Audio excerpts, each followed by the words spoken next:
Our focus today is energy and the Keystone Pipeline. So quite a debate about that project. What are your thoughts on this? Should it move forward and why? Absolutely. The country needs the Keystone Pipeline, not only for the oil and gas that it can move around the country, but for the renaissance of manufacturing that's taking place in America. We've got to lay more pipelines, not less. And Canada is going to produce this resource, whether the United States takes it or not. And, we are their closest ally, and we have a lot of, trade and manufacturing shared with Canada, our closest ally. So it just makes sense. I'm disappointed, that the president has dragged his feet on this. I understand the pressures on the other side, but we in Louisiana believe in building pipelines and producing oil and gas for the country. So if you could tell our audience, the business community, the U.S. Chamber membership, why is Keystone important and what does your bill do? Well, this is one more element of developing a North American energy independent plan.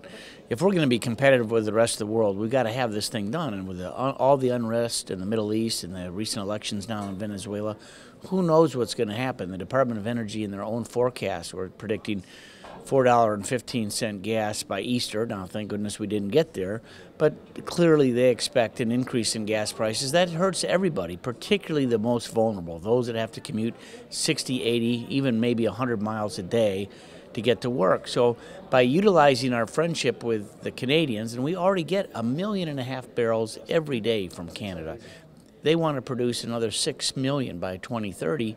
We've got the resources here. We can create the jobs here, build the pipeline. The pipeline costs about $4 million a mile. We've increased the standards for any new oil and gas pipeline legislation that the president signed into law last year.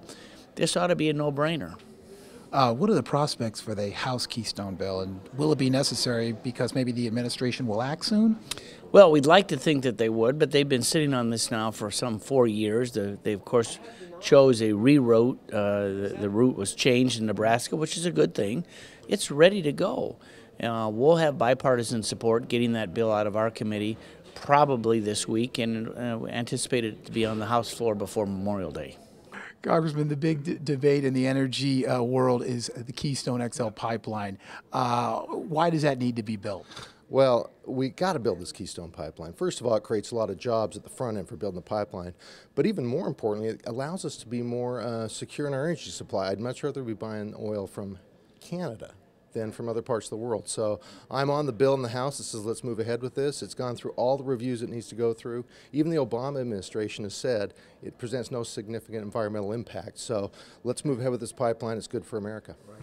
Any sense of where the administration will come down in its final analysis and decision? Boy, that's the great question. If they would just make that decision, we wouldn't have to move our bill. Right. But I've decided 5 years is long enough, and so that's why we're pushing this legislation. But if the administration would go ahead and approve the pipeline, I'd be happy to see that.